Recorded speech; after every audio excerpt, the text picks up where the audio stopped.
is there a way to productively end conversations, Yes. work or friends? One of my favorite topics is leaving a lasting first impression. So I think that we talk a lot about how to make a good first impression, but a lasting impression is just as important. You could have a great meeting, but if it ends a slow, awkward death, just like you're saying, like, so yeah, okay, great talking to you. Yep. Mm-hmm. Oh, yep. Okay, good. And bye. Like that's a horrible, right, last impression. So this can work in person. This can work on video. This can work on the phone.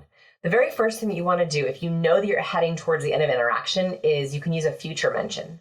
So typically when someone mentions something in the future, we know that we're about to wrap up. So that could be, great, I'll follow up with you on XYZ that we talked about. So we kind of instinctively know, okay, we're getting to wrap up. It could be, I hope you have a great time this weekend. I loved hearing about your daughter's softball. I hope that's wonderful. Hello, and welcome to another episode of All the Hacks, a show about upgrading your life, money, and travel. I'm Chris Hutchins, and I am excited you're here today. Now, last September, I flew out to Austin for one of my favorite conferences, FinCon. And while I was there, I managed to catch a keynote from Vanessa Van Edwards. Now, I'd never heard of her before, but I was totally captivated. So we spoke after the talk, and she agreed to come on the show as soon as she finished writing her next book. Well, that book came out yesterday, March 1st, and here she is today. So who is Vanessa? Well, she's the lead investigator at Science of People, a human behavior research lab.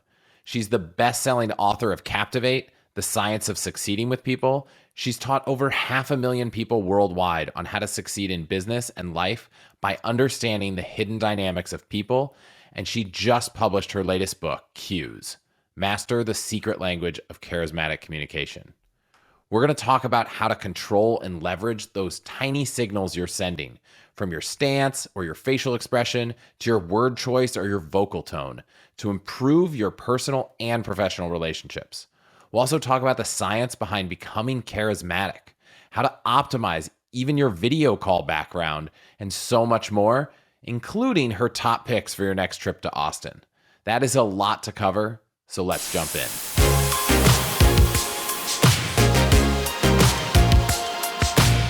Vanessa, thank you so much for being here, and congrats on the book launch. Oh my goodness. Thank you so much for having me. It's like we're celebrating. Thank you for having me. So I read the title of the book at first, Cues, Master the Secret Language of Charismatic Communication. I had two reactions. First, tell me. Yes, please, I want to master that secret language. But second, and this is my first question for you, what is a cue? I know. So a cue, very easy, is the social signal we send to each other. So these can be nonverbal, body language, facial expressions, gestures. They can be vocal. That's the one people mostly forget. How we sound, our volume, our pace, our cadence, our accent. Verbal, the words we use. Those are the cues we're most familiar with. And lastly, imagery, colors, fonts, props, what's behind me in my background. Those are all imagery cues. Wow. And what is the tie between cues and this kind of charisma or charismatic communication? Yeah, so I have always been fascinated by charismatic people. That's probably because I do not feel very naturally charismatic. I joke that I'm a recovering awkward person, still very much in recovery. And I was the kid on the playground who would kind of watch the cool kids and be like, wow, they have that it factor. And for many years, and I think this is a myth that I'm hoping to bust with this book, is I thought you either were born with it or you weren't. You were either born charismatic or you weren't. And what I've come to learn, and what the research also says, is no, actually, charisma absolutely can be learned. And there is a small percent of the population who are born charismatic. Like out of the womb, they're just like entertaining parties and like name dropping and like they're super charismatic. But most charismatic people actually develop it over time. And the way that we do this is through our cues. So what I didn't realize is that, and about 17 years ago, I started to catalog the cues that I was seeing. And at the very beginning, I had no idea this would end up being a book, by the way. I started a little folder on my desktop called Curious Cues. And these were just cues that I was noticing across business, politics, athletics, that very highly charismatic people were using the same cues over and over again.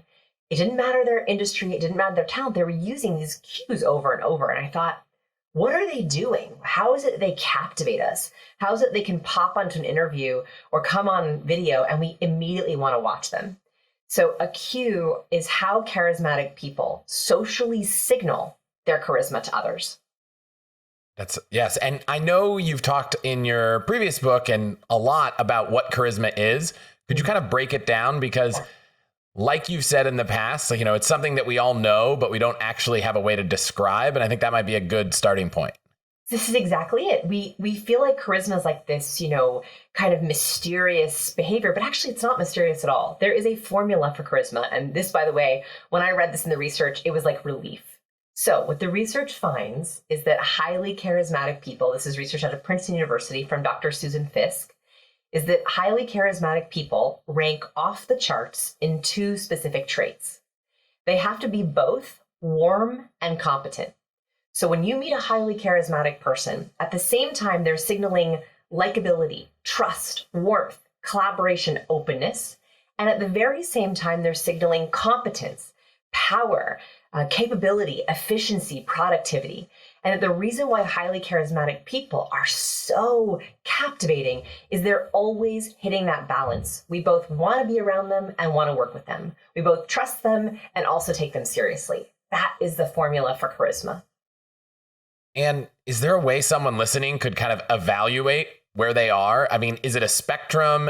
Could you not even be on the spectrum? Yes, it's very much a spectrum. I think that I like to think of it as sort of a scale. So what I talk about in the book is that you can either be highly warm leaning or highly competent leaning. And this is why there's different flavors of charisma. So when you think about warmth and competence, a way to sort of self-assess or give yourself a little audit is which sounds more like you. Ready for a little test? Okay, so is it column A? Would people describe you as collaborative, a team player, patient, compassionate, friendly? That's column A. Column B, would people describe you as competent, impressive, powerful, efficient, memorable? So which column had more like, yes, people would describe me as that. So usually people have kind of a leaning, right? They have like more warm, more competent, or if you have a mixture of both, amazing. You're one of those very rare birds, highly charismatic. If I read those two lists, and I think this is actually more common if we're really honest with ourselves, this was me. If I said those two lists and none of those sounded like you, you're like, I don't think I can genuinely say that anyone would describe me as those things. That is okay. That's where I was when I first started this research. I call that the danger zone. You're in the danger zone if you don't feel that you are signaling or cueing either warmth or competence. And this is the problem of very smart people.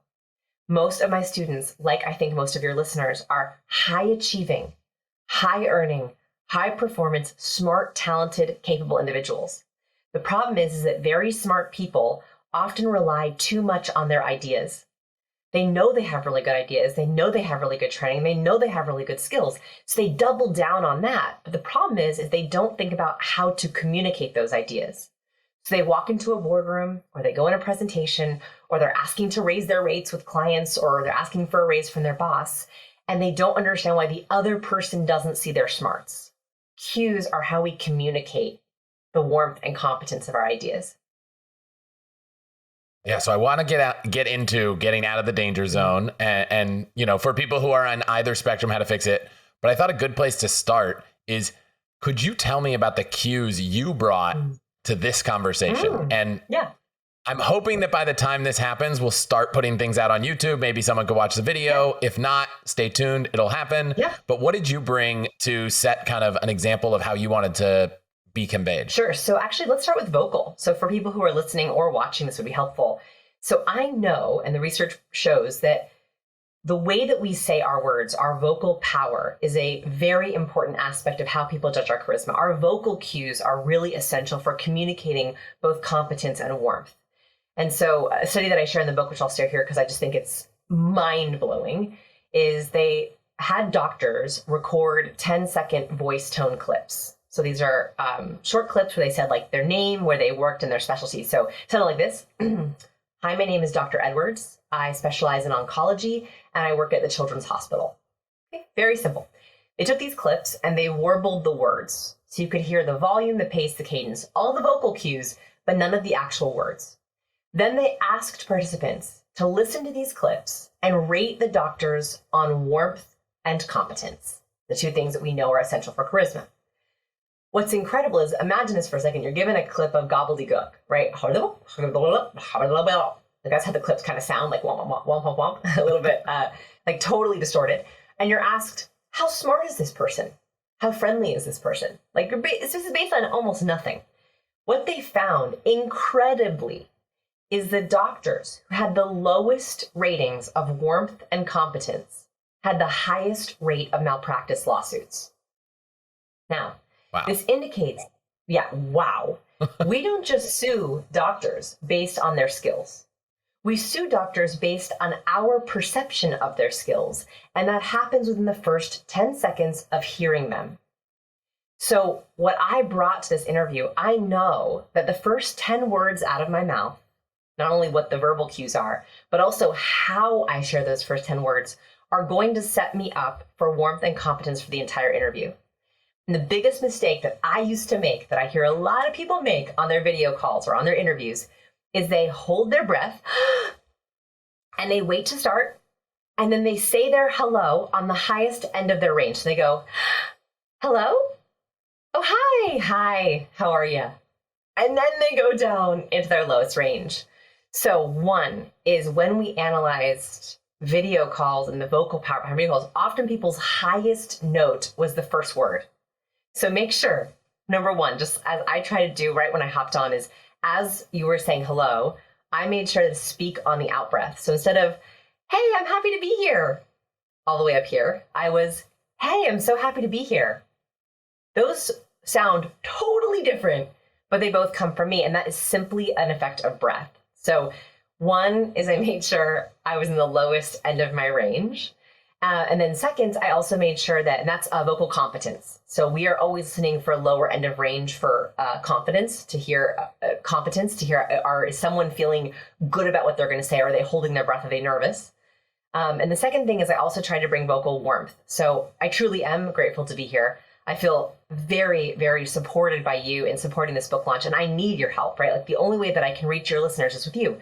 So I was keeping that gratitude at the very front of my brain, so that when I said, I'm so happy to be here, you could actually, so if you listen, just if you close your eyes for a second, or if you're listening, just listen to the vocal power.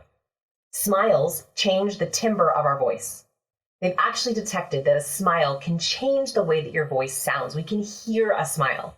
So if I were to say, and this is a mistake that a lot of speakers make, they say verbal words that are good, but they sound bad. So they'll say, yeah, I'm so happy to be here. Now, verbally, I said, I'm so happy to be here, but I don't sound very happy. And someone will hop on a video call and be like, hey, everyone, so happy to have you all here.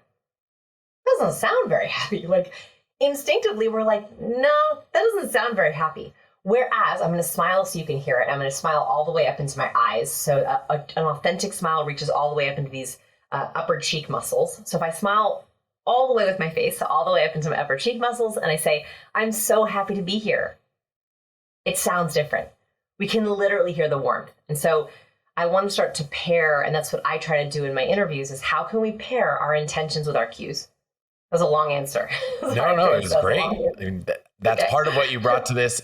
And you said the first 10 words are important, and you talked a lot about how to deliver them with your breath, with your intonation, with all that, with smiling. What about the actual words?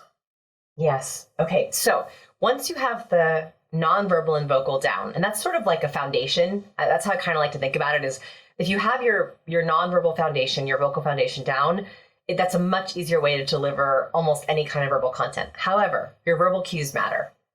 And so when we look at verbal cues, we instinctively all know that our words matter, right? Like everyone listening can be like, of course our words matter. But what I don't think we realize is that our words are cues for behavior.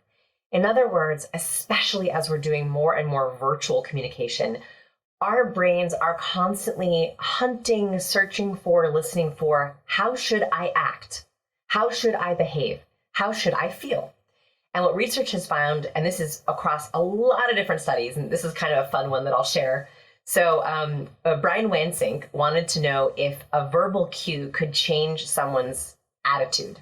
What he did was he blindfolded people in his lab so they couldn't see anything.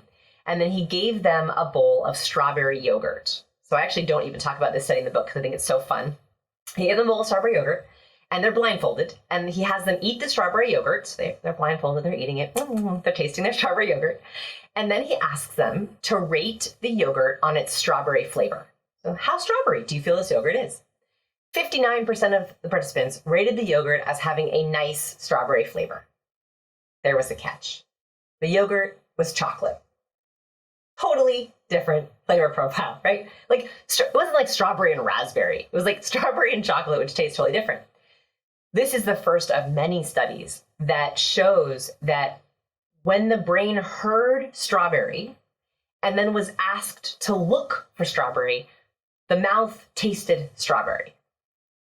Why I think this is important is because, again, the brain is always looking for cues. We're always looking for how should we feel? How should we taste? How should we act? When you set up a calendar invite, the first 10 words of that meeting are the title of the calendar invite.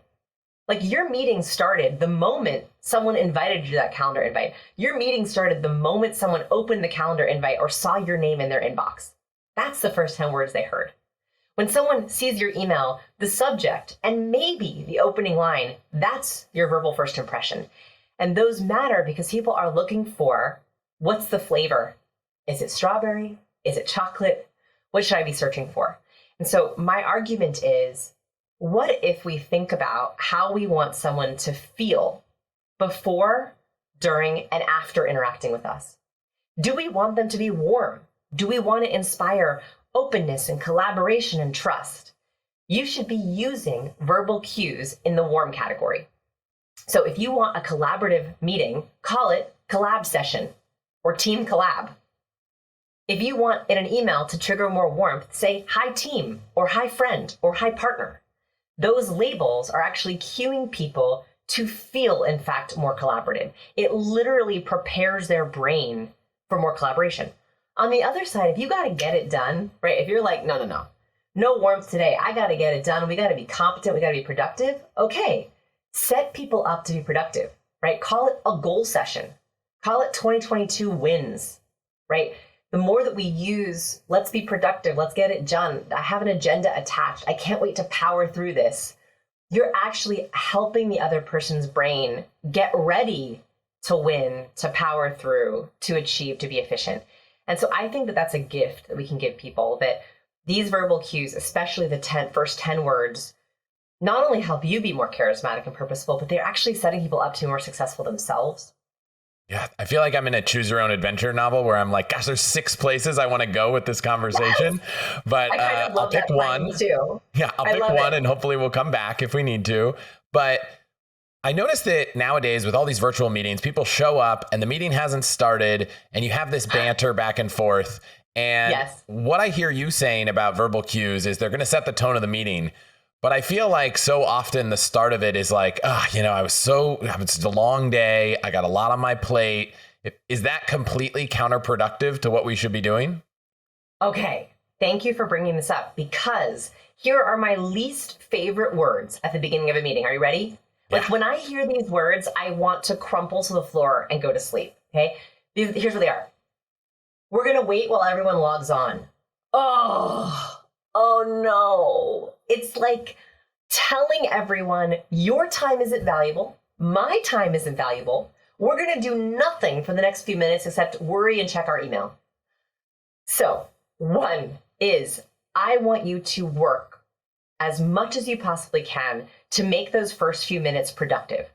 And this doesn't necessarily mean you get started right away, although it can, right? So you can make a rule that when everyone is on, you're starting. Like, you're not waiting for everyone. So you can go right into it. We don't need to have rapport and chit chat to be charismatic. Absolutely not. In fact, competence is about productivity. It's about getting things done. So if you want to instill competence, if you're leaning towards competence, you got to get it done, start right away. Like, it doesn't have to include rapport. Another way of being productive is also to have productive rapport. Here's what unproductive rapport looks like. And this is accidentally happening all over the place, especially in COVID. Unproductive rapport building is when we start off the meeting like this. We're going to wait for everyone to get on, which unproductive, right? We're all wasting our time. And then Gosh, those COVID numbers. Mm-mm-mm. Did you see the terrible storm that's happening on the East Coast? Oh, it's been so busy, huh? We accidentally start negative in some of these meetings, and that derails any kind of warmth or competence. That's danger zone, right? Danger zone is when you're using words like stress, busy, complicated, wait. You're literally triggering people to think about stress, busy, challenging, wait. So what I'd rather you do is if you're going to have that chit chat and let people log on, make it productive. Start priming people to get in that right mind space. So this could be, anyone doing anything exciting this weekend? So at least you're priming for some kind of excitement, right? You're doing something. Or you can say, what's good, guys? Anything good happening today? So in my team calls, every Tuesday we have a team call. Every single team call, we start with something good. And the moment everyone logs on, even if people are straggling in, whoever's on the call starts with something good. And that's been a great exercise because it's taken unproductive waiting time into very purposeful rapport building. It also has changed the nature of waiting in the sense that a lot of our team members have said, instead of checking my email or running through my to-do list before I hop on a call, I'm thinking about my something good. I'm like, what's good? What's good? What happened? What's something fun I can share? And that becomes a way that we can all celebrate. It becomes a way that we can all have a win. I learn about my team members. And so it's only 4 minutes at the most, but it's taken a sort of like feet dragging, sometimes accidentally negative time into purposeful goodness. And so whatever that means for you, just make it productive. That can be warm, that can be competent. I just want it to be purposeful. Yeah. And so that's the beginning of the meeting. I actually think the most awkward time for me, and maybe this is even true on like personal phone calls with friends, is like ending the conversation. You had a good conversation, whether it's a meeting or a catch up, and you're kind of at the end. It's like, we don't really have anything to talk about. I feel like, all right, well, that was good. Bye. Like, is there a way to productively end conversations, Yes. work or friends? Yes. So one of my favorite topics is leaving a lasting first impression. So I think that we talk a lot about how to make a good first impression, but a lasting impression is just as important. You could have a great meeting, but if it ends a slow, awkward death, just like you're saying, like, so yeah, okay, great talking to you. Yep. Mm-hmm. Oh, yeah. Okay, good. And bye. Like that's a horrible, right, last impression. So this can work in person. This can work on video. This can work on the phone. The very first thing that you want to do if you know that you're heading towards the end of interaction is you can use a future mention. So typically when someone mentions a future, something in the future, we know that we're about to wrap up. So that could be, great, I'll follow up with you on XYZ that we talked about. So people, we kind of instinctively know, okay, we're getting to wrap up. It could be, I hope you have a great time this weekend. I loved hearing about your daughter's softball. I hope that's wonderful. That could be, well, this has been awesome. I hope you have a really nice rest of your day. Thanks so much for spending your Wednesday morning with me. Right, so it's some kind of future mention there. We instinctively know that that's a wrap up. And then it's using, I don't know if this is an official term, but I call it the end tone, like the end tone of voice. Right, so the end tone of voice, it's just like what I just said. So I'm using a tone of voice. It's like I'm going off. So if we're in the middle of a conversation, I'm talking like this. But if we're wrapping up, I'm going to change my tone to sound like this. Well, this has been great talking. I've absolutely loved it. And I'll follow up with everything that we shared. And thanks so much for your Wednesday morning. And you're just like cueing. I'm cueing you with that end tone. And that's a really great way for people to know that we're wrapping, and we're out. So we talked a lot about meetings, in person, conversation, verbal. Does a lot of this also apply to written communication, whether that's, emails or text messages? Yes. So when we talk about the 4 different aspects of the book, obviously, if we're in person, we can use all 4, right? We can use imagery, the colors we're wearing. We can use vocal, nonverbal, and verbal. In email, we're just limiting the amount of communication modes that we can use to pretty much just verbal and a little bit of imagery. I mentioned imagery because I think it's also a forgotten one, is even fonts have personality. There are researchers, real researchers, who have looked at the personality of fonts. For example, Chris, you want to do a little game? Yeah, I love games. What do you think is the least funny font? According to the research, least funny font. I'm going to go with Times New Roman. Okay, that was my guess as well. Nope. It is, ironically, Comic Sans. Comic Sans, called Comic least funny font. They found that when people write things in Comic Sans, people do not find it funny, even if the joke is funny. So even our font can come across in our emails, including colors, including images that we might be using in our, like, either graphics or icons. So sometimes in email, we can have imagery too, not as much as in person or like on a Zoom background. Like, I'm very purposeful about the props I use behind me in my videos, but you can have some of those in emails. In emails, you have to be cueing people constantly, right? An email is so few, it's only one mode of communication, so you have to be really purposeful with it. You want to make sure, and this is not just about making your emails longer. And the biggest mistake that people make is they try to be charismatic by adding. And I don't think that being verbally charismatic is additive. It's about being purposeful. So it's using words that trigger something. I think a lot of our verbal communication has become sterilized, right? So we send emails that are like, hi, I'm following up the proposal. I'll send it to you next week. Thanks for the meeting. Bye. Right? Like super, super sterile. Can you swap out even a couple of words with something that are going to change people's perception? And the way that they tested this, the reason I know that even just a couple of verbal cues matter, this isn't additive, it's just being purposeful, is what the researchers did is they had people come into their lab and they split them up into two different groups. The first group got a set of basic directions and they had to complete some tasks like math problems and some basic like intelligence tasks. The second group had the exact same quiz, the exact same questions, but in their directions, they swapped out 3 or 4 words with achievement-oriented words. So achievement-oriented words are words like win, succeed, master, achieve. Right? Those are achievement-oriented words. They just sprinkled them in, just a couple swaps, 3 or 4 of these words. They found that the group that read the achievement-oriented words did better on the task, which is insane. If that 3 or 4 words can make people do better on an intelligence test, they worked harder and longer on the problem set, and they had more motivation. So they actually enjoyed that problem set more. The reason I share this is because if 3 or 4 words swapped out in a subject or your profile, like your LinkedIn profile or your calendar agenda or the slides behind you in a presentation, if that can make your folks, your listeners, feel more motivated, wouldn't we want to give them that gift? Like, what a gift that we can give to the world with our charisma actually makes them more charismatic. So what I'm hearing is that you can actually have a charismatic email if you have the right balance of words. Is it the same thing? Add a little warmth, add a little competence to an email? Exactly. So here's the hack. In your subjects, your greeting and your sign-off, I want you to match the words with your charisma goals. If you want to be warm, use warm words, right? Hi, partner. Good morning, team. So happy to see you all. Best, right? Signing off best. Best is a very warm word.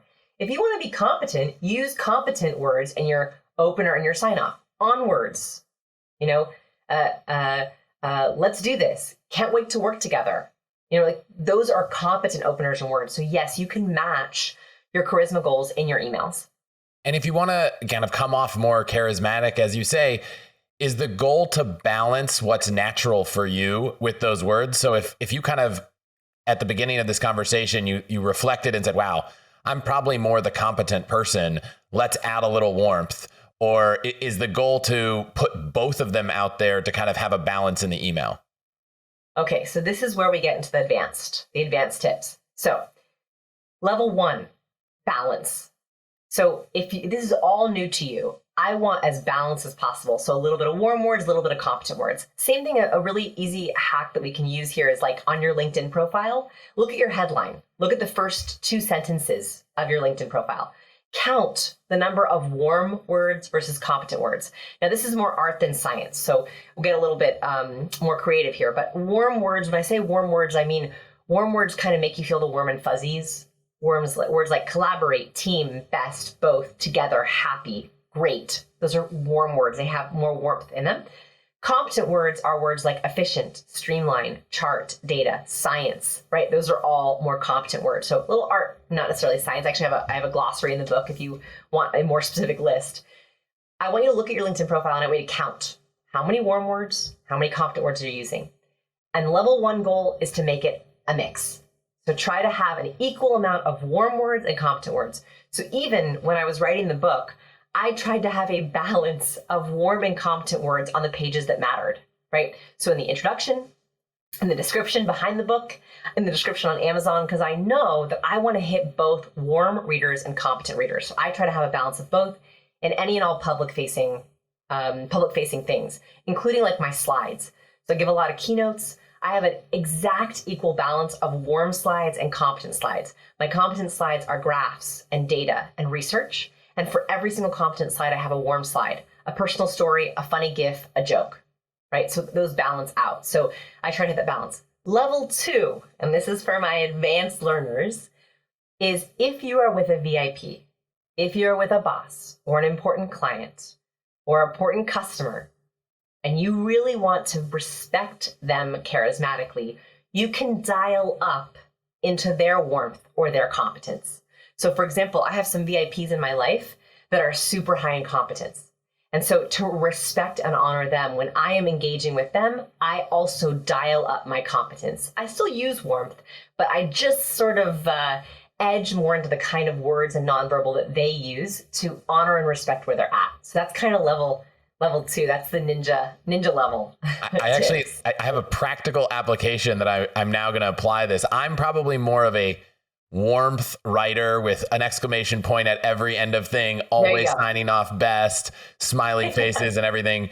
But my takeaway is I'm going to go read like the LinkedIn profile or the bio on the website and try to figure out, okay, is this person that I'm about to email who I don't know? It's really easy if it's your boss. Is you're the boss, the person that hugs you when you come in the room, that's super, always talking about life, or are they very, matter of fact, competent?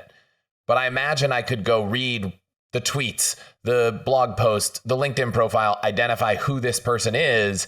And they probably are going to be less excited about an email filled with exclamation points and smiley faces if their entire writing on the internet is very, charts, percents, data, science.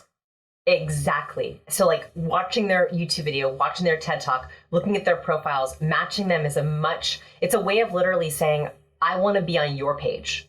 Like, I respect you so much that I want to use your language. You also made a very good point. So exclamation points, emojis, and words like yay, fab, whoop. Those are all warm, so they count as one warm point. In fact, every exclamation point I count as one warm point. So if you have 3 exclamation points, that's 3 warm words. And for my data heads, charts, percent, numbers, or data, those count as one competent word. So just consider that when you're doing your little audit on your you can profiles. just store an email, +1, -1, and see where you end up. Yeah, so I love people to do a little audit where I ask them, and you can do this after this call, is print out your last 5 important emails that you sent out. Whatever 5 important emails you sent out, print them out, yellow for warm, blue for competent, and count them. Yeah. Right? Like how are you coming across? If you have a mostly yellow email, you are coming across as too highly warm. Right? If you have a mostly blue email, you are overwhelming them in competence. And remember, the research shows competence without warmth leaves people feeling suspicious. That is literally what they found, that people who are super smart but don't have enough warmth, they are less likely to believe your competence. So all blue is too much competence. And if you have none at all, so no yellow, no blue, it means you're under signaling. Okay, I'm going to do that after this call. But before that, one thing we didn't talk about when it comes to nonverbal cues, what about our hands? What about our backgrounds? What about that kind of stuff? Oh, goodness. Okay, there's so many things. So let's talk about backgrounds for a second. I think that, first of all, there is a little bit of early research. This is kind of a new area, but there's a little bit of early research out of Harvard Business Review that found that virtual backgrounds that are like blurred or fake kind of increase our cognitive load. Our brain wants to see what's behind you. So if you have a blurred out background or a fake background, it's like the other person can't help but be like, what's back there? What's going on back there? You know what I mean? So one is try not to have a fake, like the fake background. Also, your hands disappear sometimes. Have you ever noticed that? Yeah, yeah. I can't. I'm personally not a fan of the blurred, the virtual. It kind of drives me nuts. It drives me nuts. Like I'm so glad you said it. It drives me nuts. Like if we could all just stop having virtual backgrounds, it'd be great. And the research is beginning to show that as well. So that's one, is I'd rather have it be real. Two is you can balance your warmth and competence with your background. So remember, like awards, degrees, pictures of you with famous people, those are all, or books, those are all competence cues. You want to balance those out with family photos, a stuffed animal, a game that you put on your desk. What you put on your desk, what you put on behind you, those are also sending signals about your warmth and competence. Behind me, I have a world map, and this actually is the second way that you can think about props. Teaching aids.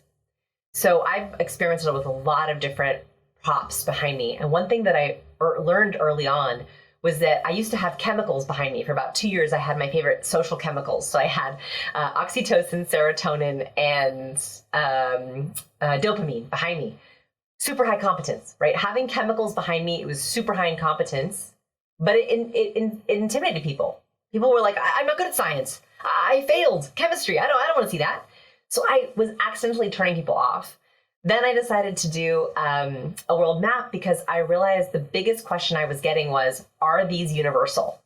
The funny thing is, the moment I put the map behind me, I stopped getting that question. This is amazing. What does my background say? Is it neutral? Is it go anywhere? Neutral.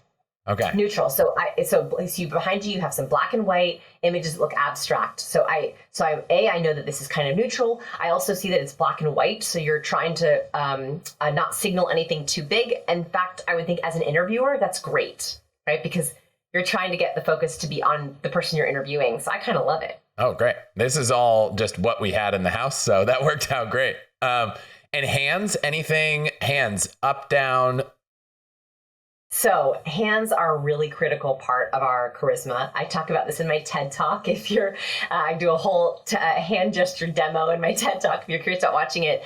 What I really want people to understand about gestures is they are like a nonverbal highlighter. So gestures add depth of meaning to your words.